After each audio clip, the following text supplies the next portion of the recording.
नमस्कार साथियों, स्वागत है आपका हमारे YouTube चैनल सोनर स्टडी पॉइंट के ऊपर। बात करने वाले हैं इस सेशन के अंदर बहुत ही महत्वपूर्ण सूचना के बारे में। जैसा कि आपको दिख रहा है कि आचार संहिता में अटकी 16,000 पदों पर 15 भर्तियां अब नए साल में होगी शुरू। जी हां स्टूडेंट्स, जो आचार संहिता में जो 16,000 पदों पर जो 15 भर्तियां होनी थी राजस्थान के अंदर, क्योंकि आचार संहिता लग चुकी है आपकी 9 तारीख को और आपके जो चुनाव की डेट पहले 23 नवंबर थी, वो चेंज होने के बाद कल जो नया आदेश आया उसमें आपकी 25 नवंबर आपकी नई डेट घोषित कर दी गई है। तो जो 16,000 पदों पर विभिन्न जो डिपार्टमेंट थे उनमें 16,000 पदों पर जो 15 भर्तियां होनी थी वो भर्तियां अब नए साल में शुरू होगी, क्योंकि विभागों के द्वारा विज्ञप्ति जारी नहीं की गई, इस कारण से नए साल में शुरू होगी।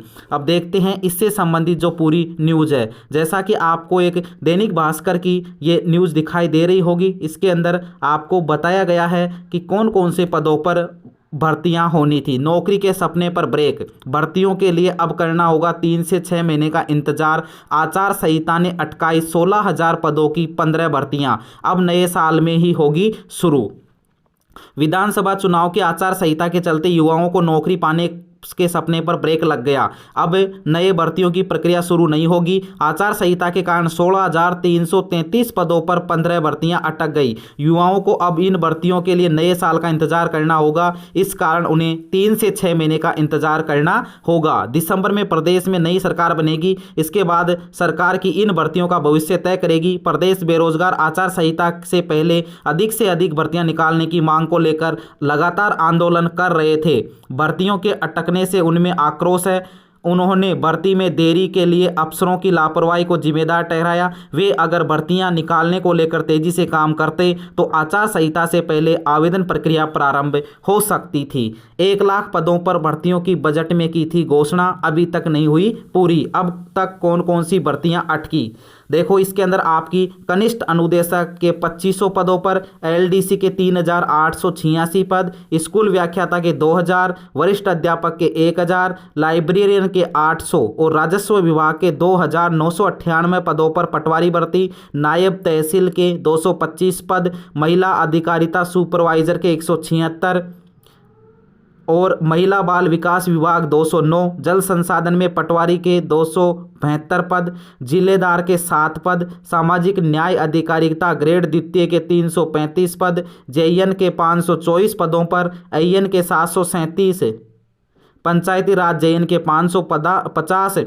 पदों पर भर्तियां प्रक्रियाधीन अटक गई है। इनमें से कई भर्तियों को अभ्यर्थना संबंधित भर्ती एजेंसी के पास पहुंच गई है, तो कुछ की वित्तीय स्वीकृति मिल चुकी थी। इसके अलावा स्टेनोग्राफर, सहायक पर्यटन अधिकारी के पदों पर भी भर्तियां होनी है। इनका मामला भी अब आगे नहीं बढ़ेगा। तो स्टूडेंट्स, या आपकी जो 16,000 पदों पर 16,333 पदों पर जो आपके 15 भर्तियां थी वो अटक चुकी है। अभी तक इनकी विज्ञप्ति जारी नहीं हुई है। जब तक विज्ञप्ति जारी नहीं होती है तब तक आप आचार संहिता में इनकी कार्य जो प्रगति पर नहीं ला सकते, अर्थात इनकी जो काम है वो चालू नहीं कर सकते। इसको लेकर के बेरोजगार एकीकृत संघ के अध्यक्ष उपेंद्र जी यादव जी ने कहा है, हम लगातार सरकार से मांग कर रहे थे आचार संहिता से पहले सभी भर्तियों की प्रक्रिया प्रारंभ की जाए, लेकिन अधिकारियों की लापरवाही से भर्तियां अटक गई।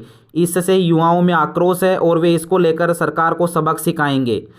और कर्मचारी चयन बोर्ड के अध्यक्ष ने कहा है कि प्रदेश में आचार संहिता लग गई, इसलिए नई भर्तियां निकाली जाएगी। जो भी काम होगा आचार संहिता के दायरे में रहकर ही किया जाएगा। तो स्टूडेंट्स, आपकी जो 16,333 पदों पर जो 15 भर्तियां थी वो अटक चुकी है, क्योंकि 1 लाख पदों की घोषणा बजट घोषणा में की गई थी, लेकिन वो 1 लाख की जो भर्तियां हैं अभी और आपको इंतज़ार 3 से 6 महीने का इंतज़ार करना पड़ेगा, क्योंकि आपके 25 नवंबर में चुनाव है। 25 नवंबर को चुनाव है और उसके बाद में नई सरकार बनेगी। नई सरकार कब तक नई विज्ञप्तियां जारी करेगी ये तो टाइम बताएगा, लेकिन आपको और इंतज़ार करना पड़ेगा इन भर्तियों के लिए। ऐसे ही वीडियो पाने के लिए हमारे चैनल को सब्सक्राइब करें, बेल आइकन को जरूर प्रेस करें, जिससे कि आपको हर वीडियो का नोटिफिकेशन मिलता रहे। ओके, धन्यवाद।